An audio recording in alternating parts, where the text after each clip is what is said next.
और हम और आप कितने विचारों में पड़े हुए हैं। हम लोग विचार करते हैं मुझे ये परेशानी है, मुझे ये परेशानी है, मुझे ये परेशानी है। याद रखना, जिंदगी में ऐसा कोई संसार में मृत्यु लोक में पैदा नहीं हुआ जिसके मस्तक पर टेंशन नहीं हुआ। सबको चिंता है, सबको टेंशन है, सबको कुछ ना कुछ परेशानी है।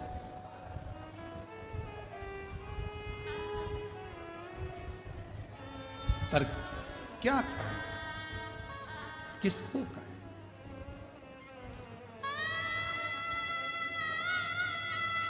अपनी समस्या का हल अपने को करना है। हमने पहले भी एक बात कही थी, आज फिर कह रहे हैं। इधर एक माता जी बैठी हैं, उनको बहुत तेज छींक आ रही है। मैं इधर वाले भैया जी से कहूं कि छींक दो, तो उनकी छींक इधर वाला छींक सकता है क्या? बोलो, जम के बोलो जरा। चलो ठीक है।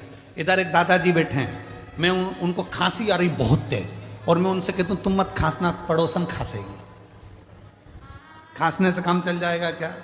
जम के बोलो नहीं। अपनी बटन अपने को खुद लगाना है, अपनी खांसी अपने को खुद खांसना है, अपनी छींक अपने को खुद छींकना है। अपने को पांव हाथ में खुजाल चली तो अपने को खुजालना है। अर्थात अपने पेट में दर्द हुआ तो दवाई भी अपने को खाना है। तो अपनी जिंदगी में अगर दुख आया है तो एक लोटा जल चढ़ाकर उस दुख को भी अपने को ही काटना है, कोई दूसरा नहीं काटेगा। संसार में कोई पैदा नहीं हुआ जो तुम्हारे दुख को काट दे। याद रखना, कहीं का महाराज तुमसे कह दे कि मेरे पास आकर बैठो, मैं तुम्हारा दुख काट दूंगा, समझ लेना पक्का बेवकूफ बना रहा है, 1,00,000-2,00,000 लेके चले जाएगा। सब बेवकूफ बना रहा है। कोई किसी का दुख नहीं काट सकता। संसार में कोई पैदा नहीं हुआ कि किसी का दुख काट दे। भगवान राम की जिंदगी में भी दुख आया था, 14 वर्ष का वनवास आया था। बड़े बड़े गुरु उनके पास में थे, विद्वान विद्वान उनके ऋषि उनके पास में थे, वो भी राम जी का दुख नहीं काट पाए। क्यों? राम जी ने पूछा मेरी जिंदगी में दुख आया, सीता मैया की जीवन में दुख आया था, इतने बड़े बड़े उनके पिता जनक जैसे विद्वान थे, तो दुख का नहीं काट पाए। क्यों? क्योंकि जो हमारे पिछले कर्म का भोग है वो हमको खुद भोगना पड़ेगा, अपना दुख खुद को काटना पड़ेगा, कोई नहीं काटेगा। सारी समस्या का हल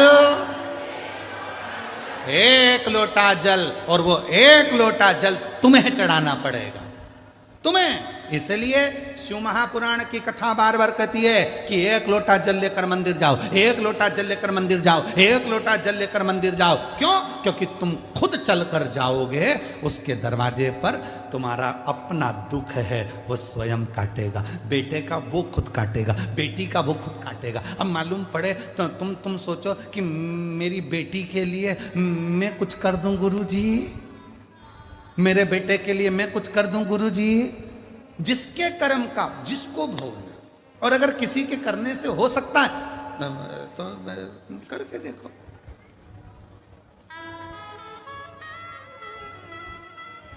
शादी में कौन कौन जाते हो? हाथ उठाओ जितने लोग शादी में जाते हैं, जम के हाथ उठाओ जरा सभी लोग। हाँ उठा लिए, धर लो वापिस। शादी में खाना खाते हो, भोजन करते हो, हाथ तो उठाओ। हाँ ठीक है।